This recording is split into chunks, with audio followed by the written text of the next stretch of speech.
What is going on, ladies and gentlemen? Today we are going to talk about this 45-degree red dot offset from Valhalla Tactical and why you should consider running a red dot on a 45-degree offset. It is called the RUKH, R-U-K-H, I believe, however you say it. That's what it is. The way it works is very, very simple. It hooks to the Picatinny rail on the top of your upper. The two screws in here not only tighten it down on the upper, but it also locks the pivot in place. The cool thing about this one that some of the other offsets don't do is the arm pivots back and forth. So if you want to run the red dot butted up very tight, close to your low power variable optic or whatever optic you're using, you can do so. If you want to have it further out for whatever reason, you have that very good adjustability. Another adjustability modularity it has is the tower in here that the screws screw into. There's different ride heights. So if you want the optic to sit a little higher or a little lower for whatever reason, you have that option with this. It also comes with different adapter plates. So if you're running a different optic, I don't know why you would be, but this particular one is for the Holosun / RMR. And if you want to run a different optic, you can. The way it works is very simple. Obviously the two screws for the RMR or the Holosun, you take them out. Then there's 4 screws that hook the adapter plate into that arm that I mentioned earlier. Simple as that. I don't think you need directions, but just in case, there you go. It's also reversible for lefties and righties. You take the pivoting arm out again, you flip it the other way. If you're a backwards lefty, it will still work for you. You do not have to worry. Another cool thing is the bottom plate, I guess I'll call it, is you can unscrew it. And if you are running an RMR with the bottom battery, you can replace the battery without having to take the RMR off of the mounting plate, which is cool because taking it off and having to verify zero is kind of a pain. Not only with this adapter it lets you change the battery, but also lets you keep a spare battery in there as well, which is good because dead batteries suck. I think that's a quick, dirty explanation of it. Let me talk about why I think you should consider running it. One, I think it's a much better option than backup irons, especially if your backup irons are, if your low power variable optic are in the way of your backup irons, you have to take your optic off to use them. At that point, they're kind of pointless. 45-degree irons are okay, they work well, but I think for me and my skills and my eyes, a red dot is significantly better, whether it's on top or here or there or anywhere else. I would much rather have that red dot on an offset than irons. I am just a lot more effective with it, even though I can shoot irons pretty well. I'd rather have a red dot. Also, for me and a lot of people in this industry, 2 is 1, 1 is none. In the unlikely event my optic goes down, I would like to have a backup, especially this gun is my main squeeze, my home defense, my night vision gun. Gets a lot of rounds, and I'd like to make sure that I have a backup just in case something goes down. Another thing, low power variable optics, great for reaching out a little further and, you know, hitting somebody or something a little bit further, but close up the eye relief is not going to be as good as a red dot. I choose to rock a low power variable optic because my eyesight is terrible, but up close there's no doubt a red dot is much, much easier. So we're just about to talk about the testing, and you'll see it in the testing when I'm shooting close up.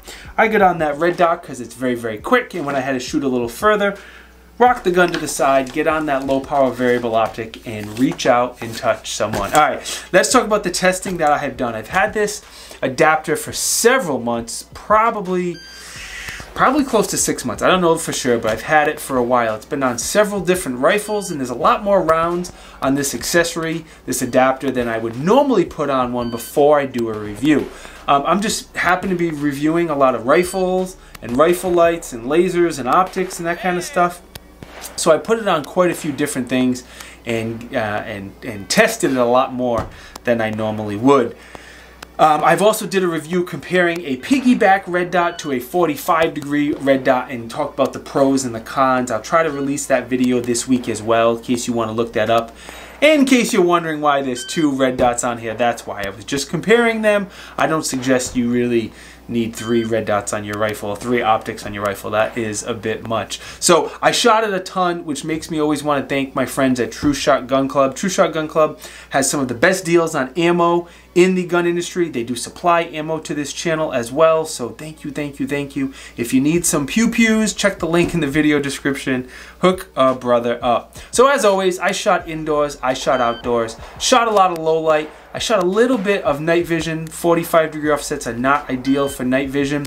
Definitely good for low light if you're using a white light, but I shot it in many different scenarios.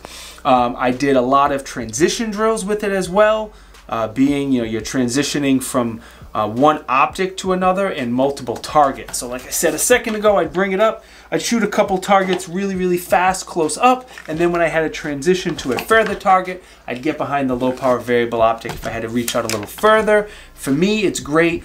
Once again, my eyesight's terrible. Like if I have to sight a gun in at 50 yards, I can't do it with a red dot, not well anyway. My eyesight's just not good enough, so I really need a low power variable optic, or I'd have one of my friends help me with better long distance vision. If I had to take a guess, I probably have definitely over 500 rounds. I can tell you that, well over 500 rounds.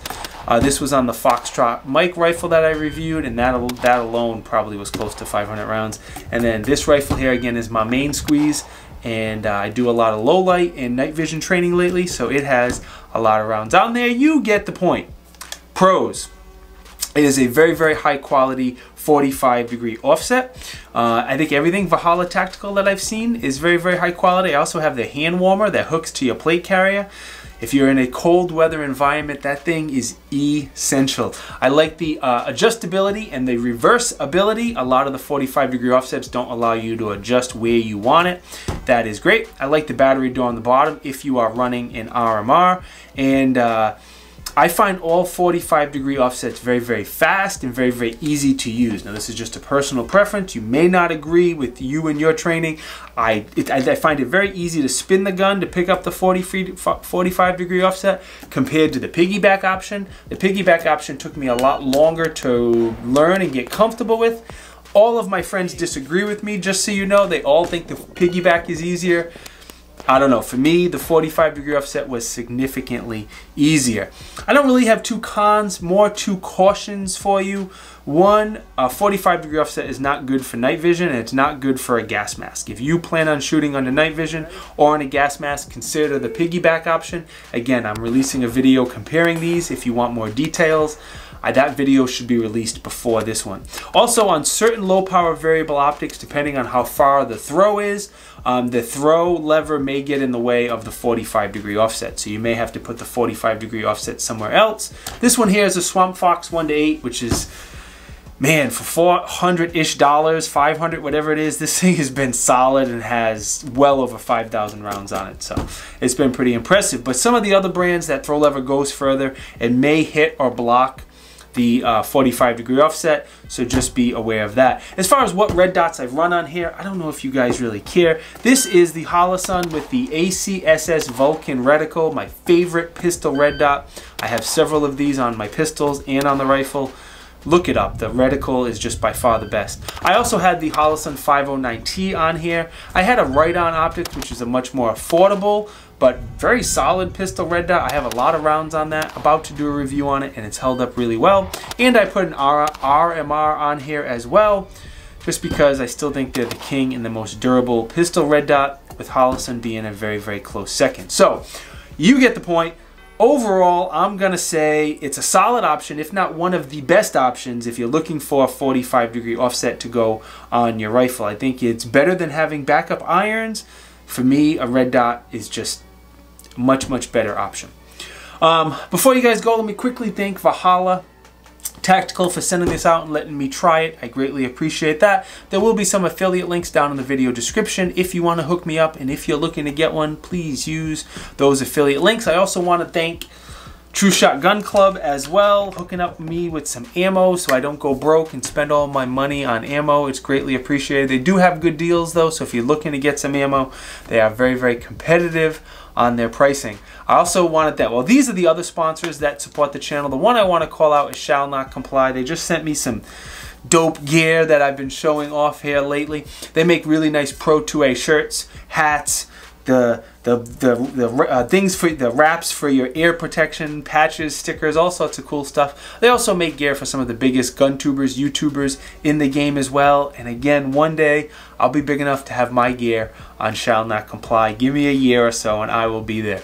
I did start a second YouTube channel. There is a couple videos on this on the channel as well. They're quick videos. All YouTube shorts, pretty much 15 to 60 seconds. If you want to check it out, give it a follow, hook me up. There's less than 100 subscribers right now, but it's a backup channel if this one ever gets killed.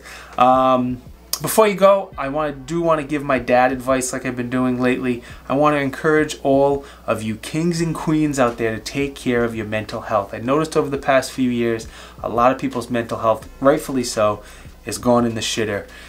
And when you're having some small problems, take care of those small problems before they become a big problem and ruin your life and get yourself in trouble. It's okay to ask for help. It's okay to go talk to somebody. There's plenty of resources out there. Talk to a buddy. Just please take care of your mental health as much as I hope you are taking care of your physical health. Alright, that's all I got for you. Thank you very, very much for watching. If you think I deserve it, before you go, quickly drop a like, drop a comment, subscribe, enable the bell notifications. You do any of those things, truly helps me out, and I truly appreciate it. I'll see you guys next time. Peace!